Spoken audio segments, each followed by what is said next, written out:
अस्सलाम वालेकुम। उम्मीद है आप सब खैरियत से होंगे। हम भी बिल्कुल ठीक हैं और बहुत दिन बाद आए हैं दोबारा से एक छोटे से व्लॉग के साथ। हम जा रहे थे सदर और राइड बुक करवाई थी, उसी का वेट था और थोड़ी ही देर बाद हम पहुंच गए थे सदर में। क्या लेने? ओवन। हुआ ये था कि मैंने फ़र्स्ट टाइम जब ऑर्डर किया एनेक्स से तो वो आ गया था घर पे और उस टाइम हमारे पास कैश नहीं था और वो गेट पे खड़ा था। मैंने उसे कहा आप वेट कर लें, मैं एटीएम से पैसे ले आती हूँ। उन्होंने कहा मेरे पास टाइम नहीं है। तो खैर वो चला गया वापस और उसने ये कहा कि आप वेयर हाउस से पिक कर लें जो सराब कोर्ट में है। तो हमने कहा ठीक है। तो शाम में फिर वहाँ पर जब पिक करने गए तो वो जनाब जो डिलीवरी वाले हैं वो वेयर हाउस पे पहुँचे नहीं थे वापस सामान लेकर। तो फिर हम वहाँ से वापस आ गए। सेकंड टाइम ये हुआ, कुछ दिन गुजर गए तो हम नहीं जा सके वेयर हाउस दोबारा। तो वो जो पार्सल हमारा था वो वापस चला गया कंपनी के पास। तो फिर मैंने दोबारा ऑर्डर किया, लेकिन फिर जब मैंने ऑर्डर कर लिया उसके बाद मेरे हस्बैंड ने मार्केट से गुजरना हुआ उनका, तो उन्होंने ओवन की प्राइस वगैरह पूछी तो पता चला कि जिस प्राइस में मैं ख़रीद रही थी वो बहुत एक्सपेंसिव दे रहे थे ऑनलाइन एनेक्स की वेबसाइट पर, और मार्केट पे होलसेल मार्केट पे बहुत ही कम पैसों में मिल रहा था। तो मैंने वहाँ से फ़ौरन जो है कैंसिल किया। फिर हम अगले दिन आ गए सदर में होलसेल मार्केट में। यहाँ पे जो है इलेक्ट्रॉनिक आइटम्स की जो प्राइसेस है बहुत ज़्यादा मुनासिब थी, यानी कि समझ लें कि जो मैं मिनी ओवन ख़रीद रही थी उसी प्राइस में मुझे बड़ा ओवन मिल गया और उसमें फ़ंक्शन भी काफ़ी ज़्यादा थे। और जो मैं पहले ले रही थी या मैंने जो ऑर्डर कर दिया था वो समझ लें कि बहुत छोटा सा था और उसमें कोई ख़ास फंक्शंस नहीं थे, बस एक ही फंक्शन था। तो समझ लें बहुत अच्छा हुआ, जो भी होता है अच्छे के लिए होता है। और अगर किसी काम में देर होती है तो वो भी अल्लाह की तरफ से किसी कोई मसलहत ही होती है। तो मैं बहुत बेसब्री और किसी चीज़ का जुनून चढ़ जाता तो मैं पागल सी हो जाती हूँ कि नहीं मुझे आज ही चाहिए आज ही चाहिए। तो इस चीज़ के पीछे 15-20 दिन गुजर गए थे, लेकिन जो हुआ बहुत अच्छा हुआ। और मुझे ये सबक मिला कि किसी काम में अगर देर होती है तो वो आपके भलाई के लिए होती है। घर आने के बाद तकरीबन शाम हो चुकी थी और फिर मौसम भी काफ़ी बेहतर हो गया था।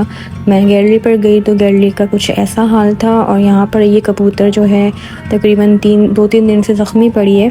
इसकी आंखों में भी ना जाने क्या हुआ है और ये ना कुछ खा रही है ना पी रही। तो मैंने सोचा इसे कुछ खाने को देती हूँ, शायद खा ले और पानी भी पी ले। काफ़ी कोशिश की मैंने इसे पानी पिलाने की, लेकिन ये नहीं पी रही थी। और गैलरी इतनी गंदी हुई हुई है क्योंकि ये कबूतर यहाँ पे है और गैलरी धो नहीं सकती। अगर इस पे पानी पड़ गया तो ये मज़ीद बीमार हो जाएगी। तो मैं नहीं चाहती कि परिंदों की बदुआएं लग जाएं, क्योंकि ये उड़ भी नहीं पा रही और इसे कहीं रख भी नहीं सकती। तो मैंने सोचा गैलरी पे रहे, कुछ दिन गैलरी की सफाई नहीं करती, कोई बात नहीं। इसे देखकर तो ऐसे ही लग रहा था कि जैसे ये अपने आखिरी सांसें ले रही है और ना खा रही है ना पी रही, बस एक ही जगह बैठ रही रहती है सारा दिन। जब से गैलरी की जो ये जाली है नेट वाली ये टूटी है तो हमारे जो गैलरी का हशर ही बुरा हो गया है और कबूतरों ने बहुत गंद किया हुआ है। हमारे जो वाटर टैंक है यहाँ इसके ऊपर घर बना लिए और तकरीबन 3-4-5 कबूतर हैं या इससे ज़्यादा ही हैं जो यहाँ पे रहते हैं, बच्चे दे रहे हैं, अंडे दे रहे हैं, गंद मचाया हुआ है। तो उसका कोई इलाज नहीं है जब तक जाली नहीं लगती। ये कबूतर अंदर आ गई थी, पता नहीं क्यों अब बाहर ही नहीं जा रही थी, लेकिन फिर मैंने इसे निकाला क्योंकि बहुत स्मेल आ रही थी और फिर गंदगी भी कर रही थी। शाम में मैंने काशी फूड से सिंगापुरियन राइस ऑर्डर किए तो इनकी काफ़ी रिव्यूज़ देखे थे कि बहुत टेस्टी है, बहुत अच्छा है। तो मैंने सोचा आज ट्राई करते हैं। तो ये हैदरी में है, यहाँ से मैंने मंगवाया था। ये तकरीबन स्मॉल बॉक्स है और ये 400 अराउंड कुछ था। तो ट्राई करते हैं कि टेस्ट कैसा है, और उम्मीद अच्छा ही हो, दिखने में अच्छा है, खा के बताते हैं कि टेस्ट कैसा है इसका। काफ़ी सारी चीज़ें इसमें ऐड है, वेजिटेबल्स, चिकन्स, स्पैगेटी, राइस वगैरह है, सॉस है, क्रीम है, तो अच्छा ही होगा। काशी फूड्स के जो मेन्यू है इसमें ज़्यादातर सिंगापुरियन राइस जो है वो मेन मेन्यू है इनका। हर रेस्टोरेंट का एक स्पेशल होता है ना, एक स्पेशल डिश होती है, तो इनकी जो स्पेशलिटी है वो यही है सिंगापुरियन राइस। इसके अलावा इनके पास बिरयानी और इस तरह की चीज़ें ही हैं, फ़ास्ट फूड है थोड़ी बहुत। मैंने खाना इसलिए ऑर्डर कर दिया क्योंकि हस्बैंड ने कहा था कि मैं खाना नहीं खाऊंगा, शायद वो डाइटिंग शुरू कर रहे हैं। तो मैंने सोचा मैं मंगवा कर अपना खाना खा लेती हूँ जल्दी, क्योंकि हम अक्सर ही लेट नाइट खा रहे होते, तो आज जल्दी खाना खाकर रिलैक्स करूँगी, खाना भी हज़म हो जाएगा और खाना बनाने की तो टेंशन वैसे ही ख़त्म हो चुकी है। लेकिन ये मेरी जो है खुशफहमी थी, क्योंकि हस्बैंड जब घर आए थे तो उन्होंने कहा कि मुझे भूख लग रही है और मैंने खाना नहीं बनाया था, क्योंकि उन्होंने ही कहा था कि मैं नहीं खाऊंगा। तो उसके बाद फिर हमने रात में दोबारा खाना ऑर्डर कर लिया और यकीन जाने कि मैं जितना चाहती हूँ कि मैं कम से कम खाऊं, लेकिन रात का जो खाना है मेरा हमेशा ही एक्स्ट्रा हो जाता है, मुझे 2 दफ़ा खाना ही पड़ता है।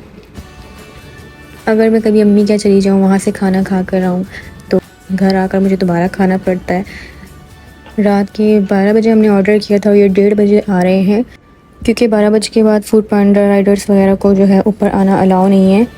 तो इंटरकॉम पे कॉल आई तो फिर वो नीचे जाना पड़ा, क्योंकि अगर हम फूड पांडा राइडर को ऊपर बुला लें तो फिर मसला हो जाता है कि ज़ाहिर सी बात है सबके लिए रूल्स होते हैं कि 12 बजे के बाद ऊपर कोई राइडर नहीं आएगा।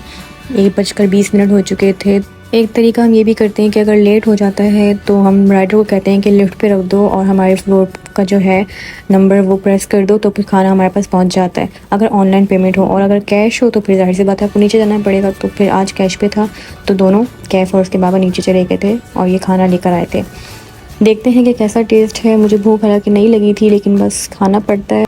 अंगीठी की जो पैकिंग है बहुत अच्छी करते हैं ये लोग, लेकिन बहुत सारी चीज़ें ऐसी है जिसका जो टेस्ट है अच्छा नहीं होता और कुछ चीज़ें ऐसी है जिसका बहुत अच्छा होता है टेस्ट।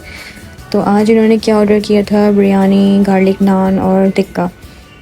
ये लोग GST भी बहुत ज़्यादा लगाते हैं, पता नहीं इनके खाने में ऐसा क्या ख़ास है। खैर मुझे तो बहुत ज़्यादा कोई अच्छा नहीं लगता, नॉर्मल ही टेस्ट है।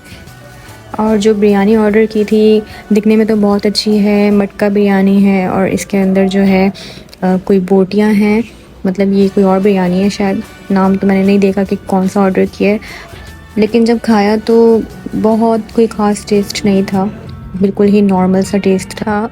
सुबह जब मैं उठी तो फिर मैंने गैलरी पे ये देखा कि कबूतर जो है 5 दिन से भूखी प्यासी गैलरी में थी, ना कुछ खा रही थी ना कुछ पी रही थी। और मैंने देखा कि इसके सर पे ज़ख़म भी थे और आँखों में भी कुछ था कि देख नहीं पा रही थी। बहरहाल बेचारी जो है मर चुकी थी, बहुत दुख हुआ देखकर, क्या कर सकते हैं।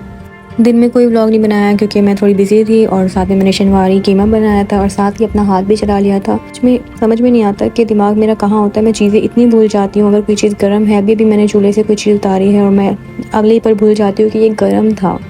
खैर अपने दिमाग का तो इलाज मुझे करवाना ही है, क्योंकि मैं दिन ब दिन पता नहीं गायब दिमाग होती जा रही हूँ। साथ ही मैंने ये केक बनाया था, 3 मिल्क केक, बहुत ही ज़बरदस्त बना था, मुझे बहुत अच्छा लगा और फ़हद का भी फेवरेट है, मेरा भी फेवरेट है। और डिलीज़िया का जो है हम हमेशा ऑर्डर कर देते, तो मैंने हमेशा यही सोचा कि इसमें ऐसा क्या ख़ास है, मैं बना कर देखूँगी। तो मैंने ट्राई किया, अच्छा बना था, नेक्स्ट टाइम और अच्छा बनेगा। मेन जो इसके इंग्रेडिएंट्स हैं वो 3 जो है मिल्क होते हैं और मैंने वो मंगवा लिए थे, फिर मैंने उसी से बनाया और इसकी रेसिपी भी मैंने अपलोड कर दी, आप जाकर देख सकते हैं। लेकिन मेहनत बहुत ज़्यादा लगी इसमें, क्योंकि इसको बनाने में तकरीबन 2 दिन लगे थे स्टेप बाय स्टेप, क्योंकि इसको सेट करना होता है फ्रिज में रखने के बाद, और भी बहुत सारी चीज़ें होती हैं। आप जाकर ज़रूर देखिएगा और चैनल को सब्सक्राइब कर दें। मिलेंगे हम अभी नेक्स्ट व्लॉग में, तब तक के लिए अल्लाह हाफ़िज़।